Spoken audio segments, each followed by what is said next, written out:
క్రైస్తవ్యం అంటే ఒక స్వేచ్ఛాయుతమైనటువంటి మార్గమా? కాదండి. క్రైస్తవ్యం చాలా కట్టుబాట్లతో ఉండేది. బాప్తిస్మం తీసుకోవడం అంటే ఉన్న కట్టుబాట్లను తెంచేసుకోవడం కాదు. విచ్చలవిడిగా నువ్వు తిరిగేమని కాదు. నీ ఇష్టం వచ్చినట్టుగా నువ్వు బట్టలేసుకుని రోడ్డు మీద ఊరేగి పొమ్మని కాదు. నీ ఒళ్ళంతా ఎదుటి వాళ్ళకి చూపించమని కాదు. అలా నేర్పించట్లేదు క్రైస్తవ్యం. కానీ ఈ రోజున పాశ్చాత్య దేశాల్లోనూ, అమెరికాలో ఉన్నటువంటి క్రైస్తవ స్త్రీల తీరును చూస్తుంటే కనుక చాలా బాధగా, చాలా అభ్యంతరకరంగా అనిపిస్తుంటుంది.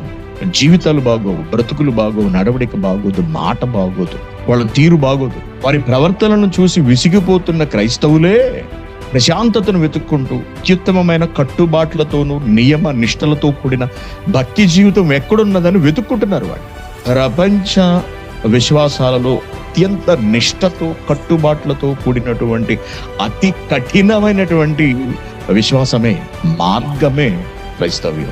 మానవ ప్రవర్తనలను కంట్రోల్ చేసేస్తుంది క్రైస్తవ్యం. ఎలా పడితే అలా తిరగడానికి వీలు లేదని చెప్తుంది.